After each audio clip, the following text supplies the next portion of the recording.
اهلا بيكم في ما تيجي اقول لك اكلاشيه. في اكلاشات كتيره منتشره في المجتمعات المصريه والمجتمعات العربيه، محتاجين نصلحها سواء بالايجاب او بالسلب. منها هو انا بحكي في عبث. عايزك تسال نفسك سؤال مهم جدا. هو احنا بنقول التعبير ده امتى؟ ما فكرش كتير، انا هجاوبك. احنا بنقوله لما نقول لحد حاجه ونكررها له علشان هو ما بينفذهاش او بينفذها غلط.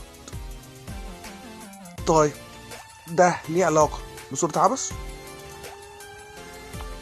لا، انما احنا اللي فاهمين غلط وبنستخدم المثل بشكل غلط. ليه؟ لسببين بساط. اولا ان ده موقف بشري. ايه ده؟ هو مش النبي معصوم؟ لا يا حبيبي، هو معصوم في الدين، لكن مش معصوم في ايه؟ مش معصوم في الحاجات اللي هو فيها شبه الناس. ثانيا ان ده موقف ما حصلش قبله شبهه، وبالتالي فتصرف النبي يمين او شمال كان هيكون ايه؟ كان هيكون ساعتها صح. ولو في حاجة غلط ربنا هيعلمه.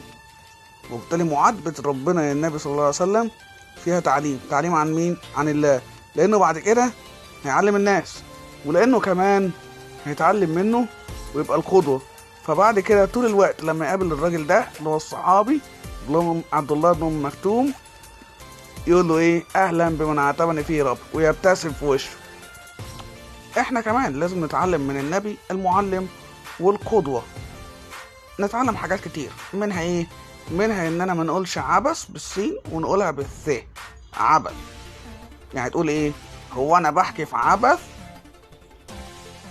اخيرا اتمنى نكون استمتعنا وتعلمنا سوا. ما تنساش تعمل لايك وشير. كنتم مع مصطفى حسين.